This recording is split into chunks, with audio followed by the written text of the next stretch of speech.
Você sabia que no dia 25 de maio é comemorado o Dia do Orgulho Nerd?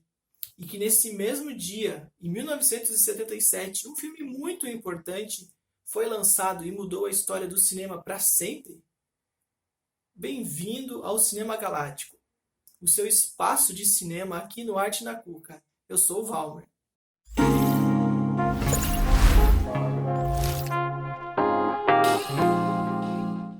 Sejam todos bem-vindos, bem-vindas e bem-vindos a mais um episódio de Cinema Galáctico aqui no Arte na Cuca. Como de costume, estamos aqui na sexta-feira conversando sobre filmes agora no YouTube. Vocês podem ver que a gente está de cenário novo, né, aqui fazendo umas alterações. Também estamos de casa nova, agora estamos no YouTube, porque é uma plataforma que permite que a gente faça vídeos um pouco mais longos, mais bem trabalhados. A gente pode gravar na horizontal também. Isso facilita muito na hora de edição e também para assistir, né? É um pouco mais confortável a gente poder assistir no YouTube. O tema de hoje em especial, assim, para mim ele é muito importante.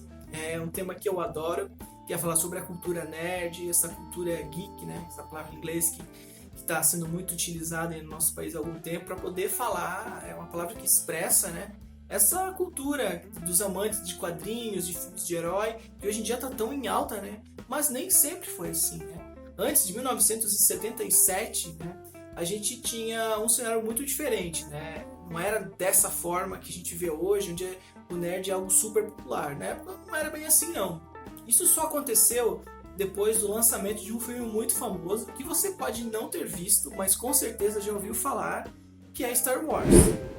Foi Star Wars que mudou o cinema para sempre, né? O jeito de se fazer os filmes, né? Porque ele foi um filme que ele utilizou muitos recursos, ele foi muito inovador, né? Até a década de 70, ali, 1977, no seu lançamento, os recursos de efeitos visuais eram pouco utilizados. Né? O computador, o computador pessoal, como a gente conhece hoje em dia, ele só seria lançado na década de 80, né?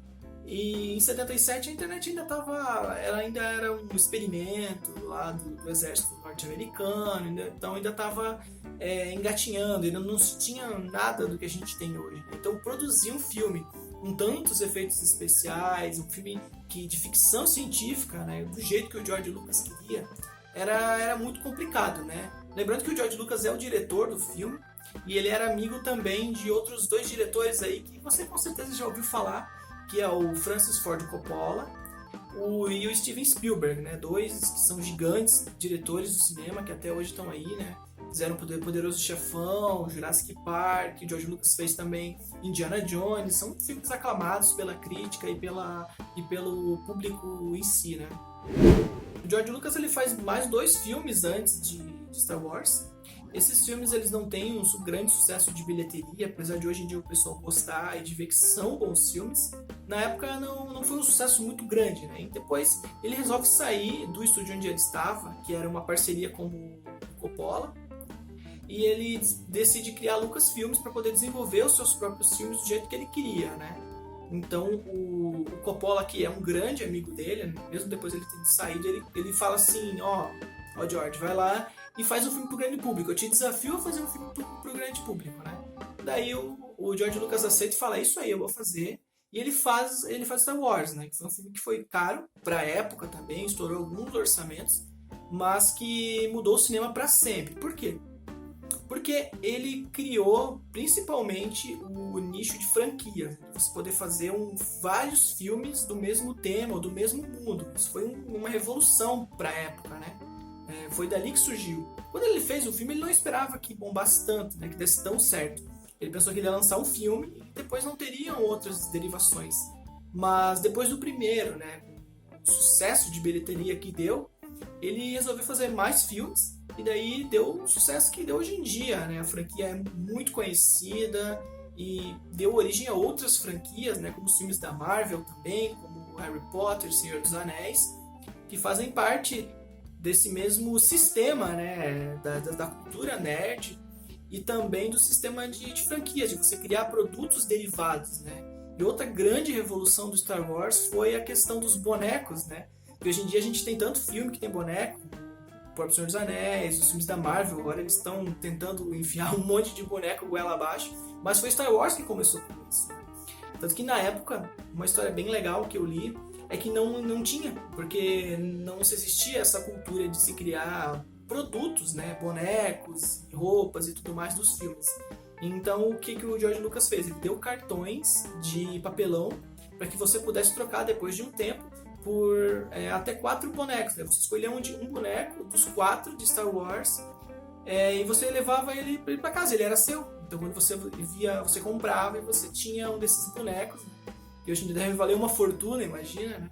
Depois de tanto tempo, Star Wars tornou-se isso tudo algo gigante, né? E para os colecionadores deve valer muito. Então foi ali que começou essa questão da venda de produtos, né? Não eram só bonecos, eram jogos de tabuleiro, revistas, aquelas revistas em quadrinho também.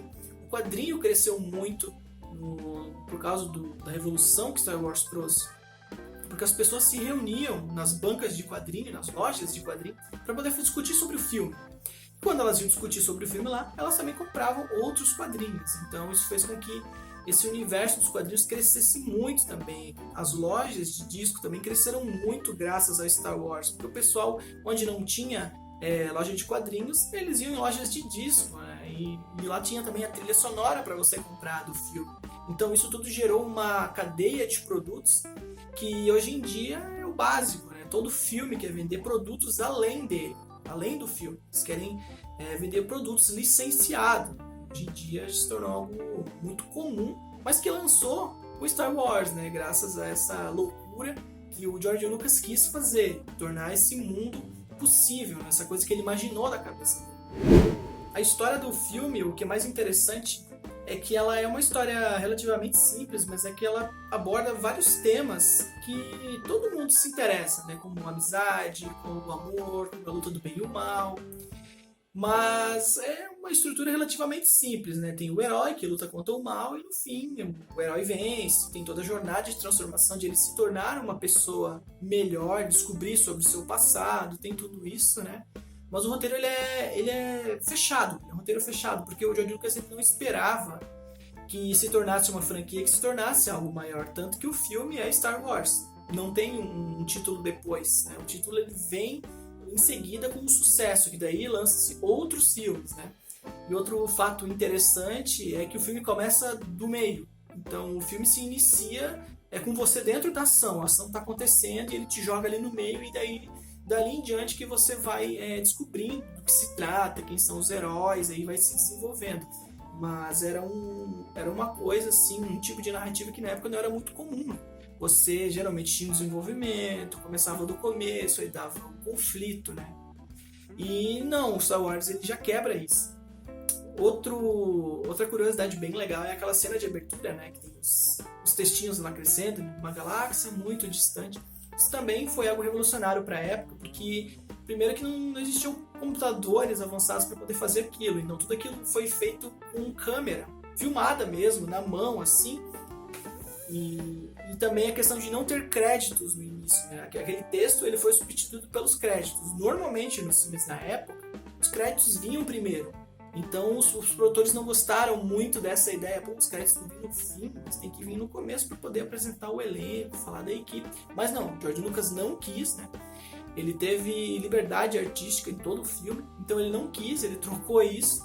Ele colocou esse texto logo de cara para poder apresentar o filme, para contextualizar. E daí no final é que vinha os créditos, né? Mas também ser tão inovador tem os seus problemas. O filme ele lançou apenas em 32 salas de cinema em todos os Estados Unidos na época, e apenas um jornal fez uma crítica sobre o filme. No início, então, não se botava muita fé, mas se acreditava muito que aquele filme, que na capa, que no pôster, tinha um personagem segurando uma espada laser, que ele desse certo, né? Mas justamente essa capa, esse pôster é que chamou a atenção. As pessoas queriam saber o que vai acontecer nesse filme. Vai ter um cara lutando com uma espada laser? Sim, é justamente isso que aparece e foi isso que mais chamou a atenção nas pessoas, né? Aqueles efeitos especiais explodindo na tela, explosões e naves, algo que não se tinha, não se via, né? E foi justamente isso que chamou a atenção. E esses pôsteres que tinha no cinema, eles eram todos desenhados à mão, claro, foi feito uma matriz, depois replicado, né? Mas eles foram todos desenvolvidos por um artista e desenhados à mão. E chamavam muita atenção, justamente por mostrar características do filme e instigar as pessoas a irem assistir. Além desse pôster, o que chamava atenção era o trailer. Você tinha algo que era praticamente inédito, né? Claro que já tinham filmes que tinham trailer, mas eram raros ainda. O trailer começou em 1913, né? Mas os outros filmes tiveram, mas foi Star Wars que tornou o trailer o que ele é hoje. Que é despertar essa vontade nas pessoas de assistirem o filme. Deixar as pessoas ansiosas. Isso chamou muita atenção, trouxe muita gente para o cinema. Uma grande curiosidade, né? Que hoje a gente vê nos shows, as pessoas ficam em filas, acampadas para poder conseguir uma vaga. No filme de Star Wars isso aconteceu. Foi o primeiro filme que teve aglomero, assim, as pessoas acampavam na porta do cinema para poder conseguir um ingresso para poder assistir o filme. Então, para vocês terem uma ideia do sucesso que fez o filme na época, o público, né? Talvez não para a crítica de início, mas para o público foi um grande sucesso, assim. E ali começou a se criar essa cultura nerd, né? Essa cultura por trás de um filme, né? De um produto audiovisual que ia para além da tela, ia para o público, né? As pessoas defendiam o filme, as pessoas criavam histórias em cima do filme, algo que hoje para nós é completamente normal, mas que nasceu com Star Wars, né? Que até na época não existia. E é por isso que Star Wars é um filme tão revolucionário, né? Além desses efeitos especiais, efeitos práticos, que eram efeitos feitos na mão mesmo, porque os computadores eram extremamente primitivos, não tinham tanta capacidade de processamento quanto a gente tem hoje, então era tudo feito na mão, eram maquetes, eram naves presas com barbantes mesmo, com explosivos para a hora que explodisse. Então foi criado toda uma indústria de efeitos especiais só para o filme, que depois veio a se desenvolver ainda mais até os dias de hoje. Então Star Wars abriu uma porta, né, para todos os grandes filmes que a gente tem hoje em dia, que usam efeitos especiais pesados mesmo. Tem filmes que praticamente é tudo tela verde, aparece só a pessoa ali, o personagem, né? E atrás é tudo tela verde, assim. É incrível como um filme pode mudar para sempre a história do cinema, né? Então é por isso que Star Wars é a minha franquia favorita, justamente por essa revolução que ela trouxe ao cinema, as artes em si também, né? Acho que muita coisa mudou depois disso, né? E é por isso que eu adoro e por isso que eu escolhi falar sobre esse filme hoje, numa data tão importante, né? Não só para os nerds, mas também para os cinéfilos e das outras pessoas que admiram a sétima arte, os quadrinhos também, a música, por que não, né? A música de Star Wars por si só já é uma obra de arte extremamente bem, o compositor é muito bom, ela foi muito bem desenvolvida até hoje, quando a gente escuta a música dá aquele arrepio, né? É muito legal, eu sou apaixonado pela franquia. Então agora que você já sabe o porquê do Dia do Orgulho Nerd, o que ele representa para a história do entretenimento, do cinema, não esquece, no dia 25 então, vamos lá, vamos comemorar em casa, na internet aí, tweetando, postando nas redes sociais, esse dia tão importante para nós que gostamos de cinema, que gostamos de cultura nerd, ou para você que assistiu Star Wars e gostou, não importa. O importante é comemorar e entender que esse filme é muito importante para a história do cinema, para tudo que a gente tem hoje, né? Então a gente deve muito a George Lucas, esse grande diretor, que hoje em dia deve estar sentado na grana, né? Depois de ter vendido para a Disney, que assumiu a franquia aí há alguns anos atrás.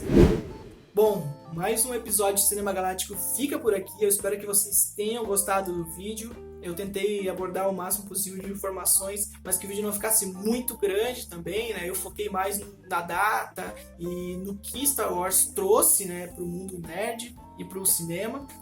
Não abordei o filme, muita história e tudo mais, o que ele representa, porque eu acho que ia dar um vídeo de umas 2 ou 3 horas, tem muita coisa para falar. É um filme que fala sobre política, ele fala sobre religião, ele fala sobre fé, ele fala sobre amor, ele fala sobre ódio. Então é muita coisa pra gente falar aqui. Na semana que vem eu tô de volta pra gente poder falar mais sobre filmes, mais sobre o mundo da sétima arte. Se você gostou, deixa aí o seu curtir, comenta também, né? Não esquece de depois também estar acessando o site do Arte na Cuca. A gente também tem um link de doação se você gosta do projeto. Não deixa de doar aí também, não importa o valor, o importante é estar apoiando para que a gente possa sempre produzir mais conteúdos. Obrigado novamente e até mais!